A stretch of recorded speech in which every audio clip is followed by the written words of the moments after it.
Ya, nama saya Daryanto, asal dari Desa Pojok sebagai petani jamur yang ada di wilayah Kecamatan Mojokedang, Kabupaten Karanganyar. Untuk saya bisa jadi kepengen bertani jamur itu awal mulanya bahasanya teman saya itu dari bertani jamur itu katanya mudah, maksudnya di segala macam musim itu bisa tumbuh asal kitanya bisa lebih menyiasati, walaupun kita itu cuacanya kadang kurang mendukung. Di samping itu untuk setiap harinya kalau jamur tiram itu bisa panen setiap hari, jadi untuk kebutuhan sehari-hari bisa mencukupi. Dan kalau untuk jamur kuping itu panennya sekitar 21 hari, itu bisa buat jadi tabungan atau celengan istilahnya orang Jawa gitu. Jadi di samping bahan mudah, di sini kan sekitar banyak pangkalan geraji untuk tempat pengambilan pot, untuk media backlog, media jamur. Di samping itu teman-teman juga banyak yang mendukung untuk kita bertani jamur.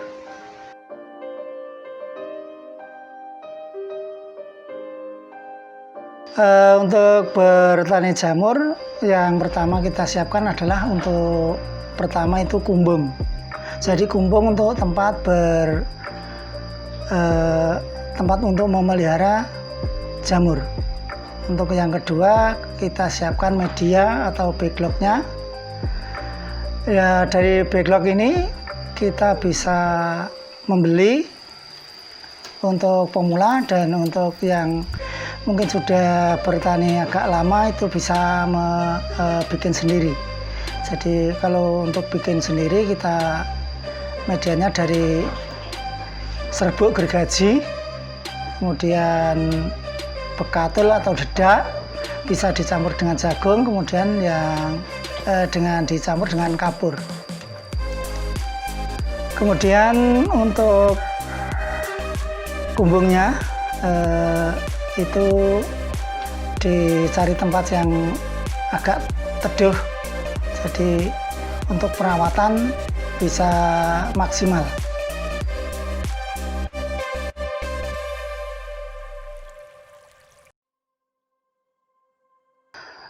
Untuk secara global, garis besar dari pembuatan yang pertama adalah pembuatan backlog. Kita ambil media yaitu serbuk gergaji, kira-kira perbandingan 100 kg serbuk gergaji. Untuk nutrisinya kita pakai katul sekitar 10-15%. Untuk kapurnya sekitar 3%, 2-3%. Itu kita campur semua, kita aduk sampai merata.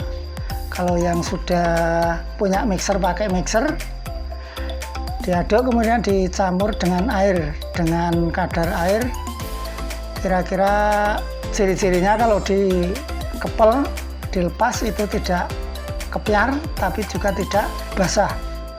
Itu kira-kira, sehingga antara kapur, perbandingan kapur dan nutrisi katul itu menimbulkan pH atau keasaman. Dan untuk keasaman yang standar itu biasanya 6-7 pH. Di bawah itu atau di atas itu pertumbuhan jamur kurang optimal. Kemudian setelah itu setelah dicampur bahan-bahan yang tadi, kemudian difermentasi kira-kira 2-5 hari. Setelah itu kita masukkan ke dalam plastik yang khusus untuk pembuatan backlog. Kemudian Kalau sudah ada press kita press, kalau secara manual kita geduk-gedukan di situ begitu. Setelah itu dikasih cincin sama tutup. Nah setelah dikasih cincin sama tutup, setelah selesai kita masukkan ke dalam tempat sterilisasi atau open.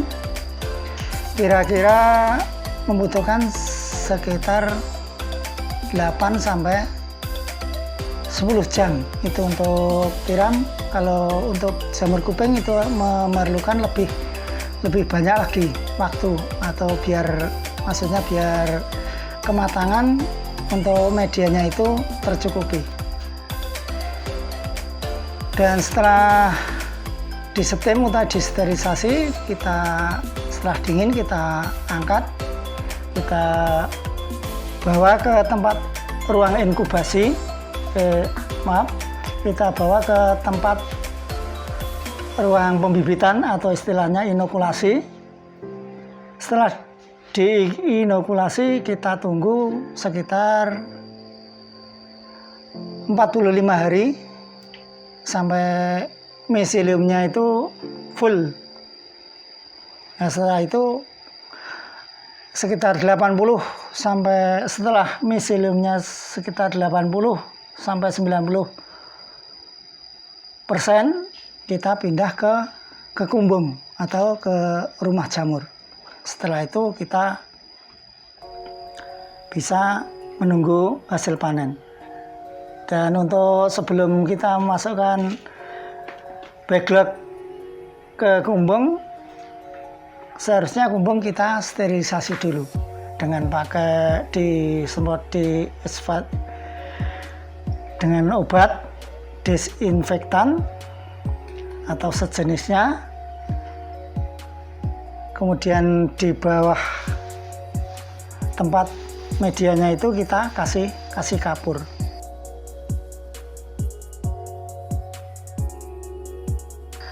Untuk sementara ini didistribusikan hasil jamur kita itu ke pengepul.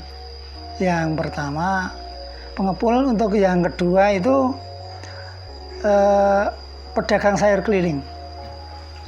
Jadi kalau saya dulu itu pedagangnya ada 2, yang satu dibawa ke kota, yang satu dijual di pasar situ. Sebagian dikasihkan ke pedagang sayur keliling.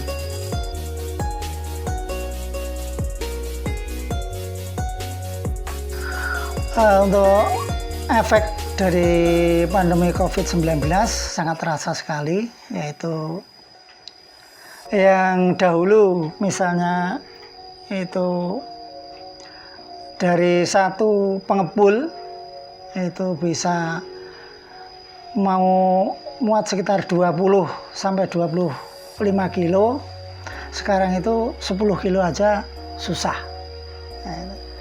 Yang dulu untuk pedagang sayur keliling yang dulu itu sekitar hampir 10 kilo, sekarang cuman 5 kilo 6 kilo gitu.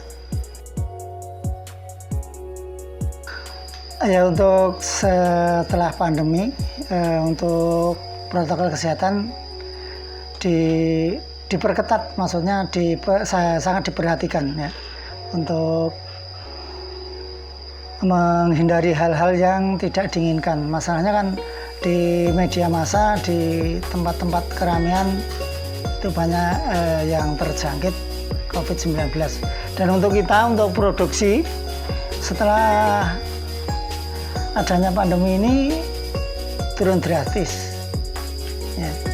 Jadi karena mungkin pengepulnya atau pembelinya itu